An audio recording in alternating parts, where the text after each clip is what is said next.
प्यारे विद्यार्थियों नमस्कार। स्वागत आप सभी का रीट लेवल सेकंड मैथ्स की क्लास में। और आज की क्लास में हम पढ़ेंगे पृष्ठीय क्षेत्रफल और आयतन, जिसमें हमें पढ़ना है घन, घनाभ और बेलन। हमारे सिलेबस में इन्हीं तीन आकृतियों के बारे में पढ़ना है। कौन सी? घन, घनाभ और बेलन। इनके क्षेत्रफल और इनके आयतन से रिलेटेड इंपॉर्टेंट क्वेश्चन करेंगे।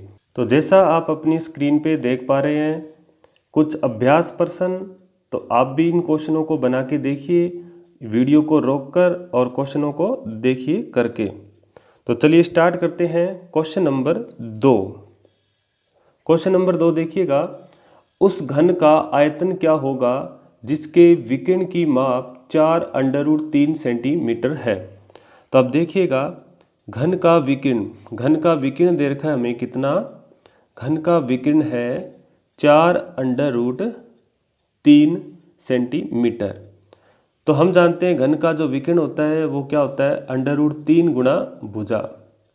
घन का विकिरण होता है √3 गुणा भुजा, और ये किसके बराबर होगा, 4 गुणा √3 के बराबर। ये घन का विकिरण का फॉर्मूला है, 3 अंडर में गुणा भुजा बराबर 4√3। तो देखिएगा √3 से √3 कट गया दोनों तरफ, तो भुजा कितनी आई, भुजा हमारे पास आई 4 सेंटीमीटर। अब इसने क्या कहा है कि घन का आयतन ज्ञात कीजिए। तो घन का जो आयतन होता है, घन का आयतन हम जानते हैं कि क्या होता है, भुजा का क्यूब। घन का आयतन क्या होता है, भुजा का क्यूब, यानी यहाँ रखेंगे 4 का क्यूब। तो 4 का क्यूब हम जानते हैं कितना होता है, 64। तो इसका सही आंसर क्या आएगा, 64 सेंटीमीटर क्यूब। तो इसका कौन सा आंसर हो जाएगा, सी इसका सही है। आगे है प्रश्न नंबर 3। प्रश्न नंबर 3 बना के देखिए, यदि एक घन का विकिरण √12 सेंटीमीटर है तो उसका आयतन कितना होगा, 8, 12, 24 या 3√2 सेंटीमीटर क्यूब। तो यहाँ भी इस क्वेश्चन को इसी मेथड से करेंगे। घन का विकिरण हम जानते हैं √3 गुणा भुजा होता है, इस फॉर्मूले को याद रखेंगे। ये क्या होता है, घन का विकिरण होता है √3 गुणा भुजा, और ये किसके बराबर होगा, जो विकिरण हमें दे रखा है कितना, √12। अब यहाँ देखिए भुजा जब निकालेंगे तो घन की भुजा कितनी आएगी, √12 बटे √3। तो ये देखिए ऊपर अंडर है और नीचे भी क्या है, अंडर है। तो इन दोनों को एक साथ वर्गमूल में लिख सकते हैं, यानी 12 बटे कितना, 3। अब देखिएगा ये कितना कट गया, 3 चौके 12, यानी वर्गमूल के अंदर कितना आया, 4। तो हमारे पास भुजा कितनी आएगी, भुजा हमारे पास आएगी 2, क्योंकि 4 का वर्गमूल कितना हो जाएगा, 2। तो ये आ जाएगा 2 सेंटीमीटर भुजा। अब इसने कहा है घन का आयतन, तो घन का आयतन होता है भुजा का क्यूब। ये हमारे पास क्या मिलेगा, आयतन। तो घन का आयतन होगा कितना, 8 सेंटीमीटर क्यूब। तो इसी तरह के क्वेश्चनों को हम करेंगे। तो इन क्वेश्चनों को ज़्यादा से ज़्यादा जब अभ्यास करेंगे तो हम एग्ज़ाम में इस टाइप के आने वाले क्वेश्चनों को कर पाएंगे। आगे देखिएगा क्वेश्चन नंबर 4। क्वेश्चन नंबर 4 है, लोहे के 3 घनों की भुजाएं क्रमशः 6 सेंटीमीटर, 8 सेंटीमीटर तथा 10 सेंटीमीटर है। इन्हें पिघलाकर एक घन बनाया गया, इस घन की भुजा कितनी होगी। जब यहाँ पर बात आए कि 3 घनों को पिघला दिया, 3 घनों को पिघलाएंगे तो इन तीनों का जो आयतन होगा वो किसके बराबर होगा, जो बड़ा घन बनेगा उस घन के आयतन के बराबर होगा। कोई भी आकृति है उसको पिघलाकर नई आकृति बनाएंगे तो दोनों का आयतन जो होगा वो हमेशा क्या होता है, बराबर होता है। तो यहाँ देखिएगा पहले घन का आयतन, दूसरे घन का आयतन, तीसरे घन का आयतन, तीनों को जब जोड़ेंगे तो बड़े घन के आयतन के बराबर होगा। जबकि हम जानते हैं कि जो घन का आयतन होता है वो क्या होता है, भुजा का क्यूब होता है। तो यहाँ देखिएगा पहले घन का जो आयतन होगा वो कितना होगा, जब पहले घन की जो भुजा है 6 सेंटीमीटर उसका क्या कर देंगे, क्यूब कर देंगे। और दूसरे घन की भुजा है 8 सेंटीमीटर, तो 8 का क्यूब करेंगे। तीसरे घन की भुजा है 10 सेंटीमीटर, तो 10 का क्यूब करेंगे। और ये किसके बराबर होगा, बड़े घन की भुजा के बराबर होगा। तो अपने मान लेते हैं कि भुजा कौन सी है, कैपिटल ए है, ये ए क्यूब के बराबर होगा। अब देखिएगा 6 का क्यूब कितना होता है, 216। 8 का क्यूब हो जाएगा 512, और 10 का क्यूब हो जाएगा हमारे पास 1000। तो अब इन सब को क्या कर लेंगे, जोड़ लेंगे। जोड़ेंगे तो ये हो जाएगा 5 2 7 और ये 16 12 28, यानी ये हो जाएगा 1728। टोटल कितना हो गया, 1728 ए क्यूब के बराबर हो गया। तो अब देखिएगा 1728 ए क्यूब के बराबर है, तो क्यूब हटाएंगे तो यानी 1728 का वर्ग घनमूल कितना हो जाएगा। 1728 का घनमूल होता है 12, तो इसकी भुजा कितनी आ जाएगी, 12 सेंटीमीटर। ध्यान से देखिएगा, ये जो भुजा 12 सेंटीमीटर आई है वो किसकी आई है, इस बड़े घन की आई है। बड़े घन की भुजा कितनी है, 12 सेंटीमीटर। और यही इसने पूछा था कि बड़े घन की भुजा कितनी है, तो 12√2 होगी, 15 सेंटीमीटर होगी, 12 होगी या 15√3। तो इसका सही आंसर होगा 12 सेंटीमीटर। आगे है प्रश्न नंबर 5। देखिएगा क्वेश्चन नंबर 5 बना के देखिए। अपनी मोबाइल की स्क्रीन को हॉरिजेंटल कर लीजिए और क्वेश्चनों को करके देखिए। यदि दो घनों के आयतन का अनुपात 27:1 है तो उसकी भुजाओं का अनुपात क्या होगा। तो यहाँ देखिएगा अनुपात कितना है, 27:1। ये किसका है, आयतन का, और ये है आयतन का अनुपात। तो आयतन क्या होता है, भुजा का क्यूब। भुजा का क्यूब, जब ये भुजा का क्यूब है तो इस तरह से लिखेंगे ये आयतन है। तो हमारे पास भुजा कितनी मिलेगी, ये क्या लगा दिया, क्यूब का सिंबल लगा दिया। ये तो होता है वर्गमूल का, और ये जो सिंबल होता है ये घनमूल का है। यहाँ 3 लगा देंगे तो क्या बन जाएगा, घनमूल। तो 27 का घनमूल कितना हो जाएगा, 3, और 1 का घनमूल कितना हो जाएगा, 1। तो हमें भुजा का अनुपात मिला कितना, 3:1। तो यही इसने पूछा था कि इनकी भुजाओं का अनुपात क्या होगा, 3:1, 27:1, 1:3 या 1:27। तो इसका सही आंसर क्या होगा, ए ऑप्शन इसका सही है, 3:1। आगे है क्वेश्चन नंबर 6। यदि दो घनों के आयतनों का अनुपात 27:64 है तो उनके संपूर्ण पृष्ठीय क्षेत्रफल का अनुपात क्या होगा। 27:64 होगा, 3:4 होगा, 9:16 होगा या 3:8 होगा। तो यहाँ देखिएगा घनों के आयतनों का अनुपात कितना है हमारे पास, 27 कितना है, 27 और बटे में कितना लिखेंगे, 64, और ये 3 लगा दिया तो मतलब भुजा हमारे पास कितनी आएगी, आयतन है 27/64, इसका घनमूल निकालेंगे तो हमें क्या मिलेगी, भुजा का अनुपात मिलेगा। किसका अनुपात मिलेगा, भुजा का। तो 27 का घनमूल 3 और 64 का घनमूल कितना होता है, 4। तो हमारे पास भुजा का अनुपात आया 3:4। अब ये कह रहा है कि उनके संपूर्ण पृष्ठीय क्षेत्रफल का अनुपात क्या होगा। तो यहाँ देखिएगा घन का संपूर्ण पृष्ठीय जो क्षेत्रफल होता है वो होता है 6 गुणा भुजा स्क्वायर, और नीचे भी क्या होगा, 6 गुणा भुजा स्क्वायर। यहाँ भुजा अपने पास 3 है और यहाँ भुजा अपने पास कितनी है, 4। तो देखिए 6 से तो 6 कट ही जाएगा। अब देखिए भुजा का स्क्वायर मतलब 3 का स्क्वायर कितना हो जाएगा, 9, और भुजा का स्क्वायर यानी 4 का स्क्वायर कितना हो जाएगा यहाँ पे, 16। तो इसका आंसर कितना आएगा, 9:16। इसका सी इसका सही है, 9:16। आगे देखिएगा क्वेश्चन नंबर 7। क्वेश्चन नंबर 7 में देखिए 15 सेंटीमीटर भुजा वाले किसी घन में से 3 सेंटीमीटर भुजा वाले कुल कितने घन काटे जा सकते हैं। यानी भुजाओं जो 15 सेंटीमीटर भुजा का जो घन है उसमें से 3 सेंटीमीटर भुजा का एक छोटा घन काट लिया जाए तो ऐसे कितने छोटे छोटे घन बनेंगे। जब भी इस तरह का क्वेश्चन पूछा जाए कि घनों की संख्या निकालनी है तो ऊपर जो लिखेंगे वो बड़े घन का आयतन ऊपर लिख लेंगे, बड़े घन का आयतन, और नीचे क्या लिखेंगे, छोटे घन का आयतन। नीचे लिखा जाएगा छोटे घन का आयतन, छोटे घन का आयतन। तो अब देखिएगा ऊपर है 15, तो ऊपर लिखेंगे 15। यहाँ देखिएगा 15 गुणा 15 गुणा 15, भुजा 15 है तो 3 बार लिखेंगे, आयतन बन जाएगा। नीचे हमें काटने हैं छोटे छोटे 3 सेंटीमीटर के, तो यहाँ छोटे घन का आयतन 3 गुणा 3 गुणा 3, क्योंकि 3 क्या है, भुजा की लंबाई है। तो ये क्या आ जाएगी, छोटे घनों की संख्या आ जाएगी हमारे पास। 3 5 15, 3 5 15, 3 5 15, 5 5 से कट के 5 5 5, 3 बार गुणा करेंगे तो हमारे पास कितना आएगा आंसर, 125। तो इसका सही आंसर क्या होगा, सी इसका सही है, 125। आगे है क्वेश्चन नंबर 8, बना के देखिए।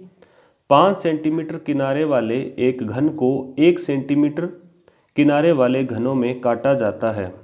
छोटे घन की संपूर्ण पृष्ठ का बड़े घन के संपूर्ण पृष्ठ से क्या अनुपात होगा? 1:125, 1:5, 1:625 या 1:25। वीडियो को कर लीजिए स्टॉप और बना के देखिए। तो चलिए देखते हैं आपका आंसर क्या आ रहा है। सबसे पहली बात आती है कि 5 सेंटीमीटर किनारे वाला जो घन है उसमें से 1 सेंटीमीटर किनारे वाले घन के अगर काट लिया जाए तो कितने घन बनेंगे। अभी हमने यहाँ किया है तो ऊपर क्या लिखेंगे, बड़े घन का आयतन यानी 5 गुना 5 गुना 5 और छोटे घन का आयतन यानी 1 गुना 1 गुना 1। 1 सेंटीमीटर में काटा गया है इसलिए ये कितना हो जाएगा, ये हो जाएगा हमारे पास 125। छोटे छोटे घन कितने बनेंगे, 125। ये तो है हमारे पास संख्या, छोटे घनों की क्या है, संख्या है। और छोटे घन की संपूर्ण पृष्ठ यानी जैसे मान लो ये घन बना, दूसरा ये बना, इसका पृष्ठीय क्षेत्रफल, इसका पृष्ठीय क्षेत्रफल, इस तरह से सभी का पृष्ठीय क्षेत्रफल और एक संपूर्ण बड़े पृष्ठ के क्षेत्रफल के साथ अनुपात क्या होगा। तो यहाँ हम क्या कर लेते हैं, ऊपर तो लिखेंगे बड़े घन का संपूर्ण पृष्ठीय क्षेत्रफल, बड़े घन का संपूर्ण पृष्ठीय क्षेत्रफल यानी पृष्ठीय क्षेत्रफल का क्या होता है 6 गुना भुजा स्क्वायर। भुजा कितनी है बड़े घन की, 5, तो यहाँ लिखेंगे 5 का स्क्वायर। और नीचे क्या लिखेंगे, एक घन का पृष्ठीय क्षेत्रफल, फॉर्मूला वही रहेगा 6 गुना भुजा स्क्वायर यानी 1 का स्क्वायर। भुजा 1 है हमारे पास। अब हमारे पास यहाँ पर छोटे घन कितने हैं 125, उन सभी का पृष्ठीय क्षेत्रफल। 1 का हमारे पास 6 गुना भुजा स्क्वायर है तो सभी का क्या होगा 125 का 125 का होगा 125 से क्या कर देंगे, इसके साथ यहाँ गुणा कर देंगे। फिर से देखिएगा, एक घन का पृष्ठीय क्षेत्रफल 6 गुना भुजा स्क्वायर और हमारे पास छोटे छोटे कितने घन बन रहे हैं 125। उन सभी का कितना हो जाएगा, उन सभी के लिए 125 से क्या कर देंगे, गुणा कर देंगे। अब देखिएगा ऊपर हमारे पास क्या आ रहा है, ये 6 से 6 कैंसिल हो जाएगा, 5 का स्क्वायर आएगा 25 और नीचे हमारे पास बन रहा है 125। तो ये अनुपात क्या बनेगा, 25 कम 25 और 25 5 125, तो यानी 1/5। तो अनुपात आया 1:5। तो इसका सही आंसर क्या होगा, इसका 20 सही है, 1:5। आगे देखिएगा प्रश्न नंबर 9। 1/2 घन मीटर के ठोस घन को 10 सेंटीमीटर के घनों में काट कर एक एक सीध में रखकर एक पंक्ति बनाई जाए तो पंक्ति की लंबाई जो है वो मीटर में क्या होगी। तो यहाँ देखिएगा बड़े घन की भुजा कितनी है। बड़े घन की भुजा के लिए देखो क्या बोला इसने, 1/2 घन मीटर। तो 1 मीटर हम जानते हैं 100 सेंटीमीटर के बराबर, उसका हाफ कितना हो जाएगा 50 सेंटीमीटर। तो ये आ गई बड़े घन की भुजा, जबकि छोटे घन की भुजा हमारे पास है 10 सेंटीमीटर। ये है छोटा और ये है बड़ा। अब देखिएगा यहाँ पर छोटे घन काट लिए जाएं तो छोटे घन कितने बनेंगे। सबसे पहले वो देखेंगे कि छोटे घन हमारे पास कितने बन रहे हैं। तो ऊपर लिखेंगे बड़े घन का आयतन यानी 50 गुना 50 गुना 50 और नीचे लिखेंगे एक छोटे घन का आयतन 10 गुना 10 गुना 10। ये हमारे पास क्या मिलेगी, संख्या मिलेगी। कितने घन बनेंगे, ये 0 कट गए, एक एक 5 गुना 5 गुना 5, तो हमारे पास छोटे घन कितने मिले 125। छोटे घनों की संख्या 125 है। अब देखिएगा फिर से आगे पढ़ के क्वेश्चन को। अब सभी इन छोटे घनों को एक एक सीध में रख कर पंक्ति बनाई जाती है तो पंक्ति की लंबाई क्या होगी, 5 मीटर या 50 मीटर या 12.5 मीटर या 125 मीटर। तो घन को इस तरह से रख दिया, ऐसे इस तरह से क्या बना दी, पंक्ति बना दी। और ये पंक्ति कितने घनों की है, ऐसे ये है हमारे पास जितने घन है 125। अब देखिएगा एक घन की लंबाई जो है वो कितनी है, क्वेश्चन में देखिएगा 10 सेंटीमीटर है। एक घन की लंबाई कितनी है 10 सेंटीमीटर है। तो 125 घनों की जो टोटल लंबाई होगी पंक्ति की वो कितनी हो जाएगी। तो ये हो जाएगा दोस्तों 125 गुना 10, तो कितना आ गया 1250 सेंटीमीटर। अब इसको कर लेंगे मीटर में कन्वर्ट, तो इसको करेंगे 100 से भाग, तो ये बन जाएगा 12.50 यानी 5 मीटर। तो इसका सही आंसर क्या होगा, सी इसका सही है। तो उम्मीद करता हूँ दोस्तों ये क्वेश्चन अच्छी तरह से समझ आया होगा। फिर भी अगर कम समझ में आया तो वीडियो को एक बार फिर से देखिए, समझ आएगा। आगे देखते हैं क्वेश्चन नंबर 10। क्वेश्चन नंबर 10 देखिएगा, उस घन का आयतन क्या होगा जिसका पृष्ठीय क्षेत्रफल 54 वर्ग इकाई है। 54 वर्ग इकाई है। तो घन का पृष्ठीय क्षेत्रफल जो होता है वो क्या होता है, 6 गुणा भुजा स्क्वायर। 6 गुणा भुजा स्क्वायर। 10 नंबर क्वेश्चन में देखिएगा, जिसका पृष्ठीय क्षेत्रफल 54 वर्ग सेंटीमीटर है, तो 6 गुणा भुजा स्क्वायर किसके बराबर होगा, 54 के बराबर। तो यहाँ देखिए 6 भाग में जाएगा तो भुजा हमारे पास कितनी मिलेगी, भुजा स्क्वायर यानी 6 नीम 54। तो भुजा कितनी आ गई हमारे पास, भुजा आगे हमारे पास 9 का वर्गमूल कितना, 3। अब इसने क्या पूछा है, आयतन। तो आप देख लीजिए भुजा 3 है तो आयतन क्या होगा, 27, 64, 81 या 36। तो 3 का क्यूब होता है दोस्तों 27 वर्ग घन। तो इसका सही आंसर आएगा ए, 27 वर्ग घन। घन इकाई है ना, इसका आयतन घन इकाई में होगा तो 27 वर्ग इकाई इसका क्या है, आंसर है। आगे देखिएगा प्रश्न नंबर 11 बना के देखिएगा, एक घन का संपूर्ण पृष्ठ 600 वर्ग सेंटीमीटर है तो इसके विकिरण की लंबाई कितनी है। 10√2 centimetre, option B 10√3 centimetre, option C 20 centimetre या डी 20√3 सेंटीमीटर। तो अभी हमने क्वेश्चन किया है उसी के अकॉर्डिंग यहाँ से क्या कर लेंगे, भुजा निकाल लेंगे और भुजा से विकिरण निकाल लेंगे। तो संपूर्ण पृष्ठीय क्षेत्रफल दे रखा है 600 वर्ग सेंटीमीटर। तो 600 वर्ग सेंटीमीटर तो भुजा कितनी मिलेगी, 6 गुणा भुजा स्क्वायर बराबर क्या आएगा, 600। तो भुजा कितनी आ जाएगी, भुजा स्क्वायर आ जाएगा 600 बटे में कितना आ जाएगा 6। तो यहाँ देखिएगा 6 कट गया कितने पे, 100 पे। भुजा स्क्वायर बराबर 100। तो भुजा हमारे पास कितनी आई, 100 का वर्गमूल कितना हो जाएगा, 10। कितनी आ गई, 10। भुजा हमारे पास आ गई 10। अब देखिएगा इसने पूछा है हमारे से विकिरण। तो विकिरण का जो मान होता है वो होता है √3 गुणा भुजा। इस फॉर्मूले को याद रखेंगे। ये क्या होता है, घन का विकिरण। घन का विकिरण √3 गुणा भुजा। तो देखिएगा √3 गुणा भुजा कितनी है, 10। तो इसको आप क्या लिखोगे, 10√3 सेंटीमीटर। तो ऑप्शन कौन सा सही हो जाएगा क्वेश्चन नंबर 11 में, 10√2, 10√3, 20, 20√3। तो इसका बी नंबर सही है, 10√3 सेंटीमीटर। और यहाँ देख लीजिएगा घनाभ का जो हमारे पास विकिरण होता है, घनाभ के विकिरण का जो फॉर्मूला होता है वो होता है, घनाभ के विकिरण की लंबाई जो होती है वो होती है √L² + B² + H²। ये फॉर्मूला रहेगा घनाभ के विकिरण के लिए। आगे है प्रश्न नंबर 12। क्वेश्चन नंबर 12 देखिएगा, किसी घनाभ की भुजाओं का अनुपात 1:2:3 है तो इसका पृष्ठीय क्षेत्रफल 88 सेंटीमीटर है। तो घनाभ का आयतन क्या होगा। यदि आपको स्पीड कम लग रही है तो आप वीडियो की स्पीड को बढ़ा के देख सकते हैं।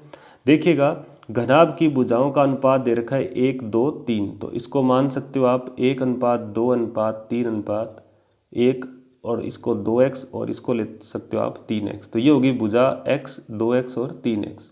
इस तरह से आप क्या कर सकते हो, तीनों भुजाओं को अलग अलग ले सकते हो। अब इसका पृष्ठीय क्षेत्रफल हम जानते हैं कि 2 गुणा लंबाई गुणा चौड़ाई, चौड़ाई गुणा ऊंचाई प्लस ऊंचाई गुणा लंबाई। ये है घनाभ का संपूर्ण पृष्ठीय क्षेत्रफल का फॉर्मूला। और ये दे रखा है हमें 88। तो इस फॉर्मूले के बराबर क्या होगा, 88 वर्ग सेंटीमीटर, क्योंकि ये क्षेत्रफल है। अब यहाँ सब भी मान रख दो। ये x का मान देखो L है, ये L × B यानी x और 2x का क्या कर देंगे गुणा। लंबाई और चौड़ाई क्या है, x और 2x, इनका गुणा करेंगे तो x और 2x का गुणा करेंगे तो आ जाएगा 2x² plus B × H। B हमारे पास 2x है और h हमारे पास 3x है। तो 2 तिया 6 और ये x × x x², 2 तिया 6x² प्लस h गुणा L। h हमारे पास है 3x, h कितनी है 3x है और L हमारे पास x। तो 3x गुणा x कितना हो जाएगा 3x² और ये किसके बराबर होगा 88 के। अब ये 2 इसके भाग में चला जाएगा और ये सारे क्या हो जाएंगे, जुड़ जाएंगे। तो देखिएगा 2 और 6 8 और 3 11x² किसके बराबर होगा 2 इसके भाग में जाएगा तो 88 में 2 का भाग 2, तो ये आ जाएगा 44। और एक्स स्क्वायर बराबर कितना आएगा, 11 चौके 44। तो एक्स स्क्वायर बराबर 4 है, तो एक्स बराबर कितना आ जाएगा हमारे पास 2, क्योंकि 4 का वर्गमूल 2 है। अब देखिएगा एक्स का मान 2 है, तो पहली लंबाई कितनी होगी 2, चौड़ाई कितनी होगी 2x, यानी 2 का x की जगह 2 रखो। ये चौड़ाई कितनी है 2x है, तो x की जगह 2 रखेंगे, 2 दूआ 4। और ऊंचाई है 3x, तो x की जगह 2 रखेंगे, 2 तिया 6।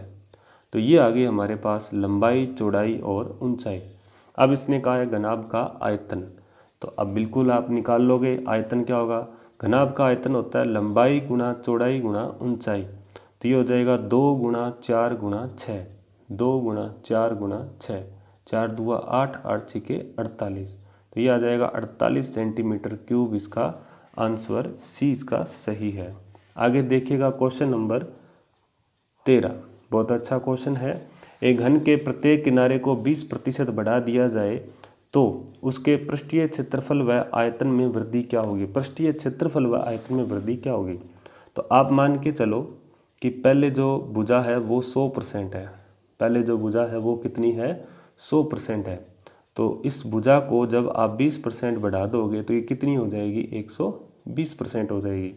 अब देखिएगा क्षेत्रफल क्या होता है किसका, घन का, ये होता है 6 गुणा भुजा स्क्वायर, 6 गुणा भुजा स्क्वायर। तो आयतन की भुजा बढ़ाओ या घटाओ, ये जो 6 है वो कांस्टेंट है, यानी ये तो अचर ही रहेगा। फर्क किस पे पड़ रहा है, सिर्फ भुजा पे पड़ रहा है। तो अपने क्या करेंगे, सिर्फ यही चीज़ लेंगे, भुजा का स्क्वायर करेंगे। तो यहाँ देखिएगा 120 का जब स्क्वायर करोगे, भुजा यानी 120 होगी। अब 120 का स्क्वायर करोगे तो 12 का स्क्वायर 144 होता है, और 0 का स्क्वायर 2 बार करेंगे तो 00 हो गया। तो ये कितना हो गया 14,400। और जब 100 भुजा थी तो 100 का वर्ग करके देखो, 100 का वर्ग होगा कितना हमारे पास, 100 का वर्ग होगा 10,000। अब देखिए 10,000 से क्षेत्रफल कितना हुआ 14,400। फिर से देखिएगा क्षेत्रफल 6 गुणा भुजा स्क्वायर होता है, चाहे क्षेत्रफल 6 गुणा भुजा स्क्वायर है, तो यहाँ 6 जो होगा वो क्या होगा कांस्टेंट होगा। भुजा बढ़ रही है, पहले 100 थी अब 120 हो गई, तो सिर्फ भुजा का क्या लेंगे मान लेंगे। 100 का स्क्वायर 10,000, अब भुजा 120 है तो 120 का स्क्वायर 14,400।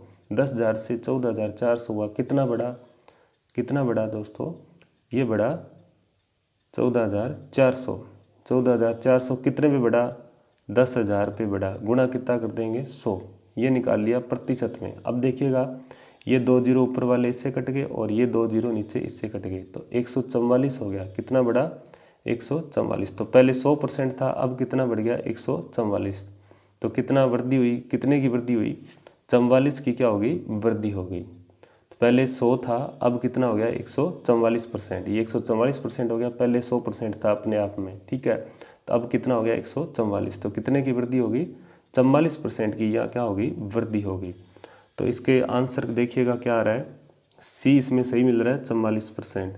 अब आयतन में भी क्या करेंगे, आयतन में भी इसी तरह से करेंगे। आयतन में कैसे करेंगे, भुजा 120 हो गई, तो 120 क्या हो रही है वृद्धि हो रही है। तो अब 120 का क्या करेंगे क्यूब, तो आप 12 का क्यूब कर दो, कितना हो गया 1728, और 3 जीरो ये लगा दो। अब देखिएगा इसमें 1728 यानी 72 पॉइंट, ये 100 निकाल दो यहाँ से, ये 100 हटा दो, यानी 1728 में से 1000 निकालेंगे तो रहेगा कितना 728। तो ये आएगा 72.8%। जब परसेंट निकालेंगे 100 का क्यूब करेंगे और 120 का क्यूब ये बता दिया 1728, तब 000 उसमें से 100 का क्यूब निकालेंगे तो हमारे पास कितना रहेगा 7280 00 रहेगा, और प्रतिशत में निकाला जाएगा तो ये आएगा 72.8। तो इसलिए इसका सही आंसर क्या होगा, सी इसका सही है 72.8%। आगे देखिएगा क्वेश्चन नंबर 14। क्वेश्चन नंबर 14 में देखिएगा एक घन के संपूर्ण पृष्ठ क्षेत्रफल तथा आयतन के संख्यात्मक मान समान है। एक घन का संपूर्ण पृष्ठीय क्षेत्रफल क्या होता है 6 गुणा भुजा स्क्वायर, भुजा एल ले लो तो ये हो जाएगा संपूर्ण पृष्ठीय क्षेत्रफल 6l स्क्वायर, तथा आयतन हो गया l क्यूब का संख्यात्मक मान बराबर है, यानी ये दोनों आपस में क्या है बराबर है। तो l स्क्वायर इधर l क्यूब, तो ये कट जाएगा, इधर क्या बचेगा सिर्फ l। तो l का मान कितना आया 6, l का मान आ गया 6। अब देखिए घन के प्रत्येक भुजा और प्रत्येक फलक के क्षेत्रफल के संख्यात्मक मान का अंतर क्या होगा, तो 36 होगा, 24 होगा, 32 होगा या 30 होगा। घन की प्रत्येक भुजा 6 है, प्रत्येक फलक के क्षेत्रफल, प्रत्येक फलक का क्षेत्रफल क्या होगा, भुजा गुणा भुजा यानी L स्क्वायर होगा। तो यानी ये हो जाएगा 6 का स्क्वायर। तो 6 का स्क्वायर और 6 में अंतर कितना आ रहा है, 36। 6 का स्क्वायर 36 में से 6 निकाल दिया, कितना रह गया 30। तो ये अंतर कितना आ गया 30, इसलिए इसका डी आंसर सही है। फिर से देखिएगा, भुजा 6 है, प्रत्येक फलक, फलक यानी घन का फलक क्या होता है, एक जैसा होता है, सारे फलक एक जैसे होते हैं। यानी स्क्वायर यानी किसका, वर्ग का, वर्ग का स्क्वायर क्या होता है, भुजा स्क्वायर। यानी 6 का स्क्वायर कितना हो गया 36, 36 में से 6 निकालेंगे क्या आएगा 30। आगे देखिएगा क्वेश्चन नंबर 15 नंबर क्वेश्चन, यदि द्रव से बने 3 घनों जिनकी एक भुजा क्रमशः 30 सेंटीमीटर, 40 सेंटीमीटर तथा 50 सेंटीमीटर है, इनको पिघलाकर एक घन बनाया गया है, तो नए घन की सभी सतहों का कुल क्षेत्रफल क्या होगा। तो सभी जो सतह है उनका क्षेत्रफल क्या होगा। तो यहाँ देखिएगा, घन की भुजा दे रखी है 30, 40 और 50। तो इस टाइप का क्वेश्चन हमने पहले भी किया है, पिघलाकर एक नया घन बना दिया है, तो उसकी कुल सतह का क्षेत्रफल क्या होगा। तो यहाँ देखिएगा, घन पिघलाएंगे तो पहले घन का आयतन प्लस दूसरे घन का आयतन प्लस तीसरे घन का आयतन, 3 का क्यूब होता है 27, तो ये हो जाएगा 27,000। 4 का क्यूब होता है 64, तो ये हो जाएगा 64,000। 5 का क्यूब होता है 125, तो ये हो जाएगा कितना, 1,25,000। अब इन सभी को क्या कर लेंगे, ऐड कर लेंगे। तो ऐड करने पर ये बनेगा 216,000। ठीक, तो ये बन जाएगा कितना, 2,16,000, और ये होगा बड़े घन के आयतन के बराबर। तो बड़े घन की भुजा कितनी आ जाएगी, यहाँ से जब इसका घनमूल निकालेंगे, ऐसे घनमूल निकालेंगे 216,000 2,16,000 का, तो यहाँ आप जानते हैं 3 के जोड़े बना लेंगे, तो ये हो जाएगा 0, 216 का हो जाएगा 6। तो नए घन की भुजा कितनी आ गई, 60 सेंटीमीटर। अब इसने पूछा है, तो नए घन की सभी सतहों का कुल क्षेत्रफल क्या होगा, यानी संपूर्ण पृष्ठीय क्षेत्रफल का फॉर्मूला लगाएंगे यहाँ पे 6 गुणा भुजा स्क्वायर। तो आप बना के देखिए आंसर क्या मिल रहा है, 10,800, 21,600, 43,200 या फिर इनमें से कोई नहीं। तो इसका सही आंसर क्या होगा, 6 गुणा भुजा स्क्वायर, यानी यहाँ कर देंगे हम 6 गुणा भुजा स्क्वायर, ये हो जाएगा संपूर्ण पृष्ठीय क्षेत्रफल। तो देखिएगा 6 गुणा भुजा कितनी हमारे पास, 60, 60 का स्क्वायर, तो ये हो जाएगा 6 गुणा 60 का स्क्वायर हो गया कितना, 3600। तो अब देखिएगा ये 00 और 6 6 36, 3 6 3 18, 3 21, तो कितना आ जाएगा दोस्तों, इसका आंसर आ जाएगा 21,600 वर्ग सेंटीमीटर। तो ये थे घन, घनाभ और बेलन के कुछ क्वेश्चन, जिसमें बेलन के क्वेश्चन अभी आए नहीं है। नेक्स्ट वीडियो में अब इससे रिलेटेड क्या करेंगे, और क्वेश्चन अभ्यास के करेंगे। तो मिलते हैं नेक्स्ट वीडियो में, तब तक के लिए जय हिंद, जय भारत।